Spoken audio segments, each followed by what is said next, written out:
അടുത്ത ദിവസമായിരുന്നു ബിയാനും താരിക്കും ഡോക്ടറുടെ അപ്പോയിന്റ്മെന്റ് ഉണ്ടായിരുന്നത്. ഡോക്ടറെ കണ്ട് അവരിരുവരും ചെക്കപ്പുകൾ നടത്തി. ഇരുവർക്കും പ്രശ്നമൊന്നും ഉണ്ടായിരുന്നില്ല.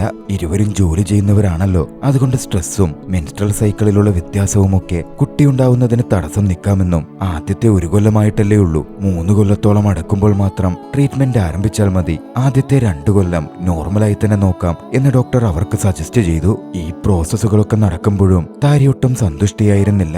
തലേ ദിവസത്തെ പ്രശ്നവും സാറയുടെ മെസ്സേജുമൊക്കെ അവളേറെ അസ്വസ്ഥപ്പെടുത്തിയിരുന്നു. ബിയാൻ താരിയെ കാര്യങ്ങൾ പറഞ്ഞ് മനസ്സിലാക്കാൻ ശ്രമിച്ചെങ്കിലും അതൊന്നും ചെവികൊള്ളാനും താരി കൂട്ടാക്കിയിരുന്നില്ല.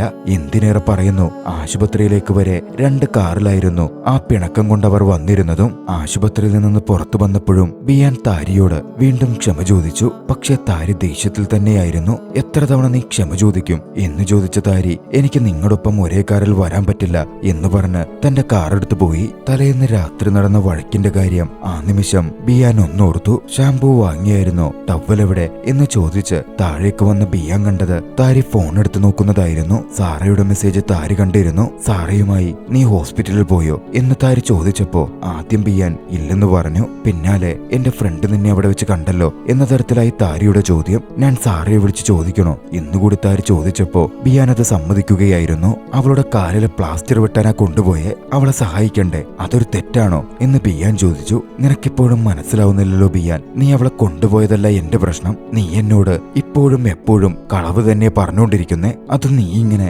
ഓരോന്നും സംശയത്തോടുകൂടി എന്നെ കാണുന്നതും കൊണ്ട് അൽത്തിപ്പോയി. അവളെ ഞാൻ സഹായിക്കണ്ടേ, അവളെന്റെ ഫാമിലിയല്ലേ. അങ്ങനെ ഇതൊരു കുടുംബകാര്യമാണെങ്കിൽ നീ എന്തിനാ ബിയാൻ എന്നിൽ നിന്നത് മറച്ചു വെക്കുന്നേ? എന്നോട് പറയാതെ എന്തിനാ നീ പോകുന്നത്?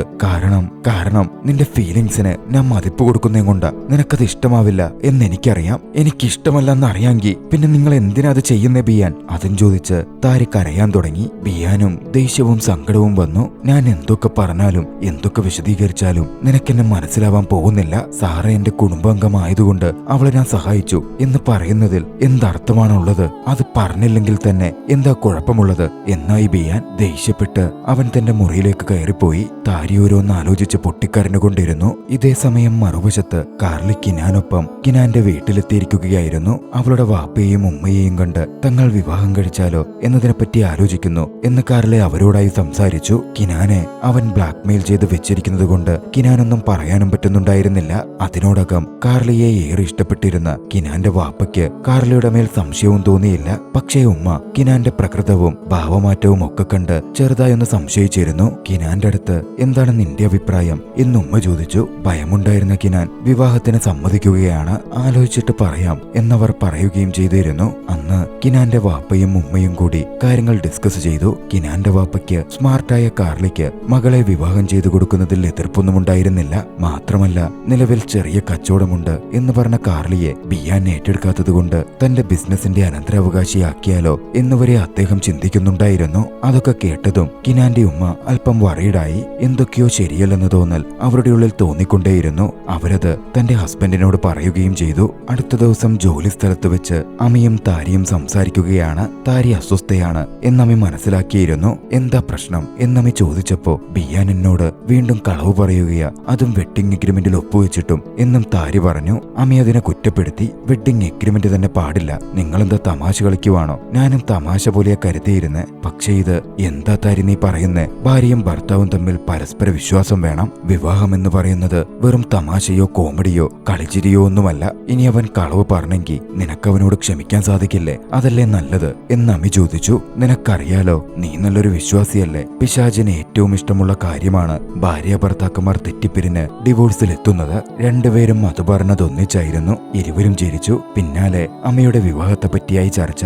20-ാം തീയതിയായിരുന്നു വിവാഹം നിശ്ചയിച്ചിരുന്നത്. അടുത്ത ദിവസം വീട്ടിൽ താരി ആപ്പിൾ ചെത്തിക്കൊണ്ടിരുന്നപ്പോ ബിയാൻ അടുത്തു ചെന്നു. പെട്ടെന്ന് താരി എഴുന്നേറ്റ് പോയി. ബിയാന് വല്ലായ്മ തോന്നിയിരുന്നു. പക്ഷേ യാഥാർത്ഥ്യത്തിൽ അവൾ പ്ലേറ്റ് എടുക്കാൻ പോയതായിരുന്നു. പ്ലേറ്റുമെടുത്ത് അവൾ തിരിച്ചു വരുമ്പോ താരിക്ക് പെട്ടെന്ന് ശക്തമായ വയറുവേദന അനുഭവപ്പെട്ടു. അതോടെ താരി വയറമർത്തിപ്പിടിച്ച് നേരെ മുറിയിലേക്ക് തിരികെ പോയി. ബിയാനാണെങ്കിൽ അവൾ തന്നോട് പിണക്കമാണ് എന്ന് തന്നെ ചിന്തിച്ചിരിക്കുകയായിരുന്നു. മറുവശത്ത് കിനാനാകട്ടെ കാർലി തന്നോട് ചെയ്ത പ്രവൃത്തിയെപ്പറ്റി ആലോചിച്ച് ഏറെ അസ്വസ്ഥയായിരുന്നു. അപ്പോഴാണ് വാപ്പ വന്ന് അവളോട് അവളെ കാണാൻ ഒരാൾ വന്നിരിക്കുന്നു എന്ന് പറഞ്ഞത്. കിനാൻ പോയി നോക്കുമ്പോ കണ്ടത് ഒരു പെൺകുട്ടിയെയാണ്. വാപ്പ അവളോട് ചോദിച്ചു, ഇതെന്ന് ഞാൻ കാർലിക്കൊപ്പം മാളിൽ വെച്ച് കണ്ട ആ പെൺകുട്ടിയല്ലേ, അവൻ കസിനാണെന്ന് പറഞ്ഞ പെൺകുട്ടി? അതെ എന്നായിരുന്നു കിനാൻ പറഞ്ഞത്. കിനാൻ പിന്നാലെ ആ പെൺകുട്ടിക്കടുത്ത് സംസാരിക്കാൻ ചെന്നു. ആ പെൺകുട്ടി സുള്ളി എന്ന പേരിൽ തന്നെ സ്വയം പരിചയപ്പെടുത്തി. സുള്ളി ഒരു മോഡലായിരുന്നു.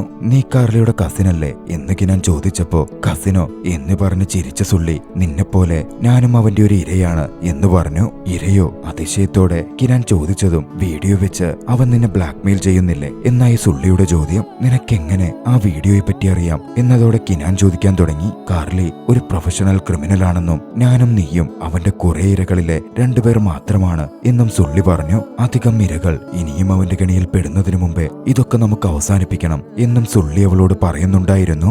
അന്ന് രാത്രിയിൽ ബിയാൻ വീട്ടിലേക്ക് മടങ്ങി വരുമ്പോ താരി ആരോടോ ഫോണിൽ സംസാരിക്കുന്ന കേട്ടു. താരിയുടെ ഷോപ്പ് അടുത്ത ദിവസം ഉദ്ഘാടനമാണ്. പക്ഷേ ഷോപ്പിൽ ചില ഇലക്ട്രിക്കൽ പ്രശ്നങ്ങളുണ്ട്. AC ഒന്നും വർക്കാകുന്നില്ല. അതിനെപ്പറ്റി ആശങ്കയോടെയായിരുന്നു താരി സംസാരിച്ചുകൊണ്ടിരുന്നത്. ബിയാൻ അത് കേൾക്കുകയും ചെയ്തിരുന്നു. ഷോപ്പിന്റെ ഉദ്ഘാടന ദിവസം ആയതുകൊണ്ട് തന്നെ താരിയും എംപ്ലോയീസും ഒക്കെ രാവിലെ തന്നെ അവിടെ ഉണ്ടായിരുന്നു. വൈകിട്ടത്തെ ഗ്രാൻഡ് ഓപ്പണിങ്ങിന് നിരവധി ഗസ്റ്റുകൾ വരും. ഷോപ്പിനകത്താണെങ്കിൽ AC വർക്കാവാത്തത് കൊണ്ട് വല്ലാത്ത ചൂടും. റഫയെ കോണ്ടാക്ട് ചെയ്ത് സഹായം ചോദിക്ക് എന്നമ്മ താരിയോട് പറഞ്ഞു. താരി അതിന് ശ്രമിക്കാനായി തയ്യാറാവുമ്പോഴേക്കും പെട്ടെന്ന് അവൾക്ക് വീണ്ടും ശക്തമായ വയറുവേദന വന്നു. എന്താ പറ്റിയേ എന്ന് ചോദിച്ച് അമ്മി അവളെ പിടിച്ചെഴുന്നേൽപ്പിച്ചു. രാവിലെ താരിയൊന്നും കഴിച്ചിട്ടില്ലെന്ന് അറിഞ്ഞതും അതുകൊണ്ടായിരിക്കുമെന്ന് പറഞ്ഞ് അവളെയും കൂട്ടി ഭക്ഷണം കഴിക്കാൻ പോയി. മറുവശത്ത് പ്ലാൻ ചെയ്ത പോലെ സുള്ളിയും കിനാനും അന്നൊരു കാറിൽ വെച്ച് മീറ്റ് ചെയ്യുകയായിരുന്നു. അവിടെ വെച്ച് സുള്ളി പറഞ്ഞു, കാറിൽ താമസിക്കുന്നത് ഇവിടെയാണ്. എല്ലാ വീഡിയോസും അവനൊരു ഹാർഡ് ഡിസ്കിൽ സൂക്ഷിച്ചു വെക്കുന്നത് ഞാൻ കണ്ടിട്ടുണ്ട്. അവന്റെ വീട്ടിൽ കയറി ആ ഹാർഡ് ഡിസ്ക് മോഷ്ടിച്ചെടുക്കണം. അതുമായി നേരെ പോലീസ് സ്റ്റേഷനിൽ പോയി റിപ്പോർട്ട് ചെയ്യാം. കിനാൻ അല്പം ഭയമുണ്ടായിരുന്നു. കുഴപ്പമൊന്നും ഉണ്ടാവില്ല എന്ന് പറഞ്ഞ് സുള്ളി കിനാനെ ആശ്വസിപ്പിച്ചു. അമിയും താരിയും ഭക്ഷണം കഴിച്ചു കഴിഞ്ഞിരിക്കുമ്പോഴേക്കും അങ്ങോട്ടേക്ക് ബിയാൻ വന്നെത്തിയിരുന്നു. തലേന്ന് താരി സംസാരിക്കുന്നത് കേട്ടിരുന്ന ബിയാൻ തന്റെ കമ്പനിയിലെ ഇലക്ട്രീഷ്യൻസുമായിട്ടായിരുന്നു എത്തിയിരുന്നത്. താരിക്ക് സന്തോഷം തോന്നി. അവളുടെ മുഖത്ത് ചെറിയൊരു ചിരി വന്നു. ഇതേ സമയം സുള്ളിയും കിനാനും കാറിനുള്ളിൽ കാത്തിരിപ്പ് തുടർന്നു. കുറച്ചു കഴിഞ്ഞതും കാറിലെ കൂട്ടുകാർക്കൊപ്പം പോകുന്നത് കിനാൻ കണ്ടു. ആ സമയമാണ് കാർലിയുടെ ചതി കിനാൻ കൂടുതൽ മനസ്സിലാക്കുന്നത്. അന്ന് പ്ലാന്റ് വാങ്ങാൻ പോയപ്പോ കിനാനെ പറ്റിക്കാൻ ശ്രമിച്ച കടക്കാരനായിട്ടുണ്ടായിരുന്നത് കാർലിയുടെ കൂട്ടുകാരനായിരുന്നു. അവിടെ വെച്ചിട്ടാണല്ലോ കാർലി ഹീറോയിക് പരിവേഷത്തോടെ അവളുടെ ജീവിതത്തിലേക്ക് കടന്നു കയറുന്നത്. താൻ എത്രമാത്രം സമർത്ഥമായി ചതിക്കപ്പെട്ടു എന്ന് കിനാന് വ്യക്തമായി. അവർ പോയി കഴിഞ്ഞതും സുള്ളിയും കിനാനും കൂടി അവരുടെ വീട്ടിലേക്ക് കയറുകയാണ്. മറുവശത്ത് അപ്പോഴേക്കും ഇലക്ട്രിക്കൽ പ്രോബ്ലമൊക്കെ ബിയാന്റെ കൂട്ടുകാർ പരിഹരിച്ചിരുന്നു. താരിക്ക് വലിയ സന്തോഷമായി. എന്നോടിപ്പോ ക്ഷമിച്ചോ, പിണക്കം മാറിയോ എന്ന് ബിയാൻ ചോദിച്ചു. മാറിയെന്നായിരുന്നു താരിയുടെ മറുപടി. എങ്കിൽ എനിക്ക് സ്പെഷ്യലായിട്ട് എന്താ തരുന്നേ എന്ന് ചോദിച്ചപ്പോ, സോട്ടോ ബെത്താവി തരാം, അതും സ്പെഷ്യലായിട്ട് എന്ന് താരി പറഞ്ഞു. എന്റെ ആ ഫ്രണ്ട്സിന് ചെലവ് ചെയ്യണം, അവന്മാരെന്നെ ഇന്ന് കടക്കാരനാക്കുന്ന തോന്നുന്നേ എന്ന് ചിരിയോടെ പറഞ്ഞ് താരിയോട് യാത്ര പറഞ്ഞ് ബിയാൻ അവിടെ നിന്ന് പോന്നു. ബിയാനും കൂട്ടുകാരും അവിടെ നിന്ന് ജോലി സ്ഥലത്തേക്ക് മടങ്ങിയെത്തുമ്പോ സാറ അവിടെ ബിയാനെ കാണാൻ കാത്തുനിന്നിരുന്നു.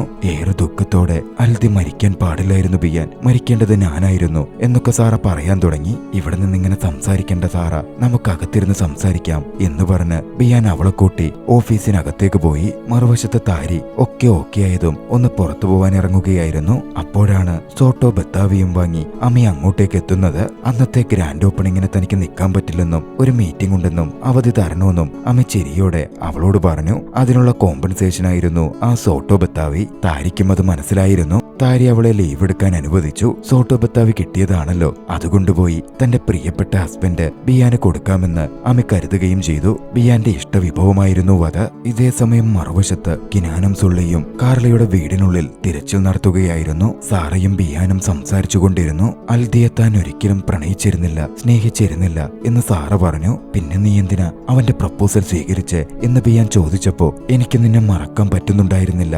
അതുകൊണ്ടാണെന്നായിരുന്നു സാറയുടെ മറുപടി. ബിയാൻ വല്ലാതായി. അൽദിയെ താൻ സ്നേഹിക്കാൻ ശ്രമിച്ചുവെന്നും പക്ഷേ അതിനെന്നെ കൊണ്ട് സാധിച്ചില്ലെന്നും ഞാനൊരിക്കലും നല്ലൊരു ഭാര്യ ആയിരുന്നില്ല എന്നും വേദനയോടെ സാറ പറഞ്ഞിരുന്നു. അന്ന് രാത്രി നടന്ന സംഭവത്തെപ്പറ്റി സാറ ഓർത്തു പറയാൻ തുടങ്ങി. വിവാഹ ജീവിതം നന്നായി മുമ്പോട്ട് പോവാത്തതുകൊണ്ട് സാറ മെൽബണിലേക്ക് പോവാൻ തീരുമാനിച്ചിരുന്നു. ഡ്രൈവ് ചെയ്യുന്ന സമയത്ത് അവളത് അൽദിയോട് പറഞ്ഞു. അൽദിക്കത് സഹിക്കാൻ പറ്റുമായിരുന്നില്ല. കാരണം സാറയെ അവൻ അത്രമേൽ സ്നേഹിച്ചിരുന്നു. നമ്മുടെ കാര്യം എന്താകും എന്നൽദി ചോദിച്ചപ്പോ, നമുക്ക് പിരിയാം അൽദി എന്നായിരുന്നു അപ്പോഴായിരുന്നു സാറ പറഞ്ഞത് എനിക്കൊരു ഡിവോഴ്സ് വേണം എന്നും സാറ വ്യക്തമാക്കി. അതും പറഞ്ഞ് ഒന്നും രണ്ടുമായി അവർ തമ്മിൽ വലിയ വഴക്കും വാക്കുതർക്കവും അന്ന് രാത്രി സംഭവിക്കുകയാണ്. എല്ലാവരുടെയും മുമ്പിൽ നിനക്ക് അഭിനയിച്ച് മതിയായില്ലേ അൽദി എന്നൊക്കെ സാറ ദേഷ്യത്തിൽ ചോദിക്കുന്നുണ്ടായിരുന്നു. എന്നെക്കാൾ മികച്ച ഒരു സ്ത്രീയെ നിനക്ക് ഭാര്യയായി കിട്ടും എന്നുമൊക്കെ സാറ പറഞ്ഞു. പക്ഷേ അൽദി ഏറെ അസ്വസ്ഥനായി. തന്നെ വിട്ടു പോവരുത് എന്നവൻ സാറയോട് കരഞ്ഞപേക്ഷിച്ചു. ആ സമയത്താണ് സാറയുടെ കാറിലുള്ള നിയന്ത്രണം കൈവിടുന്നതും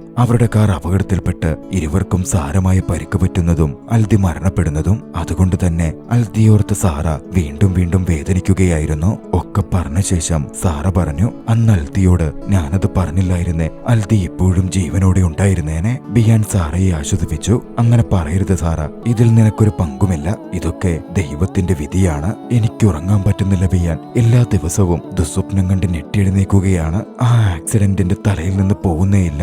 ഇതൊക്കെ ആരോട് പറയണമെന്ന് പോലും എനിക്കറിയില്ല. അതുകൊണ്ടാ നിന്നോട് വന്ന് സംസാരിച്ച്. എനിക്കാരുമില്ല, നിനക്ക് ഞാനുണ്ട് സാറ. അൽദിയെ വിവാഹം കഴിച്ചപ്പോ മുതൽ നീ എന്റെ കുടുംബാംഗമാണ്. ബിയാൻ സാറയെ വീണ്ടും ആശ്വസിപ്പിച്ചു. കുറച്ചു കഴിഞ്ഞതും ഇന്നല്ലേ താരിയുടെ പുതിയ ഷോപ്പിന്റെ ഓപ്പണിംഗ് എന്ന് സാറ തിരക്കി. നീ എങ്ങനെ അറിഞ്ഞു എന്നായി ബിയാന്റെ ചോദ്യം. താരിയുടെ സോഷ്യൽ മീഡിയയിൽ കണ്ടതാണ് എന്ന് സാറ പറഞ്ഞു. ബിയാൻ ആ സമയം നീയും ഗ്രാൻഡ് ഓപ്പണിംഗിന് വരണം എന്ന് പറഞ്ഞ് സാറയെ ക്ഷണിച്ചു. ഞാൻ വന്നാൽ ശരിയാകുമോ? സാറ അല്പം മടിച്ചു ചോദിച്ചു. എന്താ കുഴപ്പം? എന്റെ ഫാമിലി മുഴുവൻ അവിടെ ഉണ്ടാകും, അവരെയൊക്കെ നിനക്ക് കാണാമല്ലോ എന്നും ബിയാൻ പറയുന്നുണ്ടായിരുന്നു. ഇതേ സമയം കാർലിയുടെ വീട്ടിൽ തിരച്ചിൽ തുടരുകയായിരുന്ന സുള്ളിക്കും കിനാനും ഭിത്തിക്കുള്ളിലെ സുരക്ഷിതമായ ഇടത്ത് കാർലി ഒളിപ്പിച്ചു വെച്ചിരുന്ന ഹാർഡ് ഡിസ്ക് കേട്ടി. അപ്പോഴേക്കും വാതിലിൽ ആരോ മുട്ടുന്ന ശബ്ദം കേട്ടിരുന്നു. സുള്ളിയും കിനാനും വേഗത്തിൽ എടുത്തതൊക്കെ അതുപോലെ വെച്ച് അവിടെ നിന്ന് പുറത്തു കടന്നു. പക്ഷേ കേറി വന്ന കാർലിക്ക് അത് കണ്ടതും സംശയം തോന്നിയിരുന്നു. സുള്ളിയും കിനാനും കാറിലേക്ക് എത്തി. ഇന്ന് രാത്രിയിൽ എന്റെ സിസ്റ്റർ ഇൻ ലോയുടെ പുതിയ ഷോപ്പിന്റെ ഓപ്പണിംഗ് ആണ്.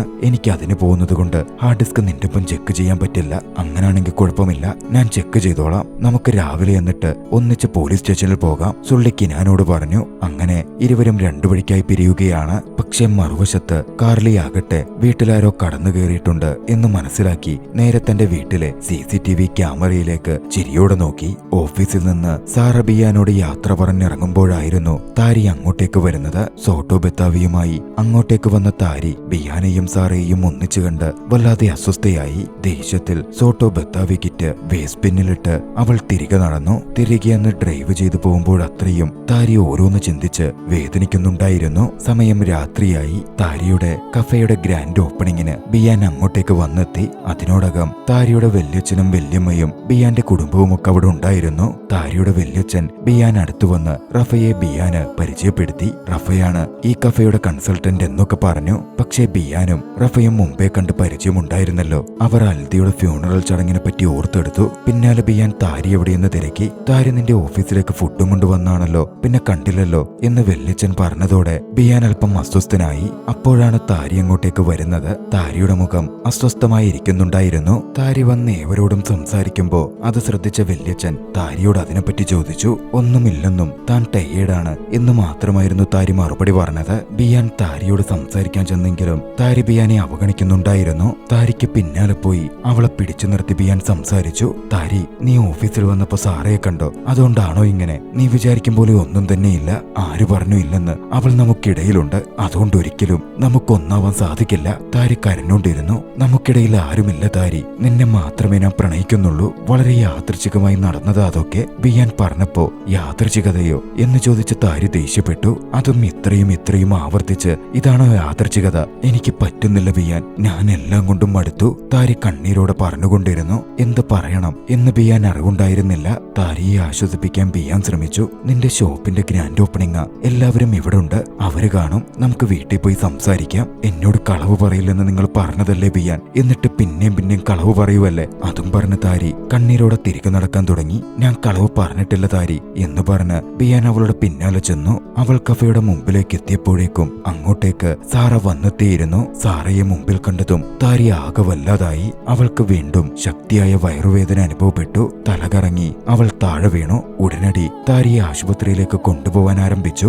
മറുവശത്ത് സുള്ളിയാകട്ടെ ഹാർഡ് ഡിസ്ക് ചെക്ക് ചെയ്യുകയായിരുന്നു. ഹാർഡ് ഡിസ്ക് എംറ്റിയാണെന്നത് അവളെ ഞെട്ടിക്കുകയും ഭയപ്പെടുത്തുകയും ചെയ്തു. ഇതേ സമയം യാത്ര ചെയ്യുകയായിരുന്ന കിനാന് ഫോണിലേക്ക് കാർലിയുടെ മെസ്സേജ് വന്നു. എന്റെ വീട് വന്ന് സന്ദർശിച്ചതിന് നന്ദി, നിനക്കൊരു വീഡിയോ ഉണ്ട് എന്ന് പറഞ്ഞ് CCTV ദൃശ്യങ്ങളിൽ നിന്നും അവർ വീട്ടിലെ ഹാർഡ് ഡിസ്ക് എടുത്തു കൊണ്ടുപോകുന്ന വീഡിയോ വീഡിയോ ഒക്കെ കാർലി കിനാൻ അയച്ചു കൊടുത്തിരുന്നു. കിനാൻ വല്ലാതെ ഭയപ്പെട്ടു. പിന്നാലെ സുള്ളിക്കും മെസ്സേജ് വന്നു. സുള്ളിയുടെ അഡൽട്ട് വീഡിയോ കാർലി നെറ്റിൽ അപ്ലോഡ് ചെയ്തു. അതിന്റെ ലിങ്കും ഇന്ന് നീ വൈറലാകും എന്ന മെസ്സേജും സുള്ളിക്ക് അയച്ചു കൊടുക്കുകയും ചെയ്തു. സുള്ളി അത് കണ്ട് അലറി പൊട്ടിക്കരഞ്ഞു. മറുവശത്ത് താരയെ ആശുപത്രിയിലേക്ക് മാറ്റുകയായിരുന്നു. കിനാനാണെങ്കിൽ വന്ന മെസ്സേജും വീഡിയോയും കണ്ട് സുള്ളിയെ കോൾ ചെയ്യാൻ ശ്രമിച്ചു. പക്ഷേ സുള്ളി അപ്പോഴേക്കും ആത്മഹത്യ ചെയ്തിരുന്നു. ആശുപത്രിയിൽ താരയെ ചികിത്സിച്ച ഡോക്ടർ താരി ഗർഭിണിയാണെന്ന് പറഞ്ഞു. പക്ഷേ ഭ്രൂണം വളരുന്നത് ഗർഭാശയത്തിലല്ല, അതിനു മുമ്പുള്ള ട്യൂബിലാണ്. അതുകൊണ്ട് എത്രയും വേഗം ഓപ്പറേഷൻ ചെയ്യണം എന്ന് ഡോക്ടർ ആവശ്യപ്പെട്ടു. ഇല്ലെങ്കിൽ ജീവന് തന്നെ ആപത്താണ്, ആ കുട്ടി നഷ്ടപ്പെടും. താരി അത് കേട്ട് ആകെ വല്ലാതായി. ആ ദൃശ്യത്തോടെ 9ാം എപ്പിസോഡ് അവസാനിക്കുന്നു. തുടർന്ന് കാണുവാൻ ഡിസ്ക്രിപ്ഷനിലെ ലിങ്കിൽ ക്ലിക്ക് ചെയ്യുക. കഥ ഇഷ്ടമായെങ്കിൽ ലൈക്ക് ചെയ്യുക. അഭിപ്രായങ്ങളും നിർദ്ദേശങ്ങളും കമന്റുകളിൽ രേഖപ്പെടുത്തുക. കൂട്ടുകാർക്ക് ഷെയർ ചെയ്തു കൊടുത്തും ചാനൽ സബ്സ്ക്രൈബ് ചെയ്തും ഞങ്ങളെ സപ്പോർട്ട് ചെയ്യുക. അവസാന എപ്പിസോഡുമായി ഉടൻ കണ്ടുമുട്ടാം. അതുവരെ ബൈ.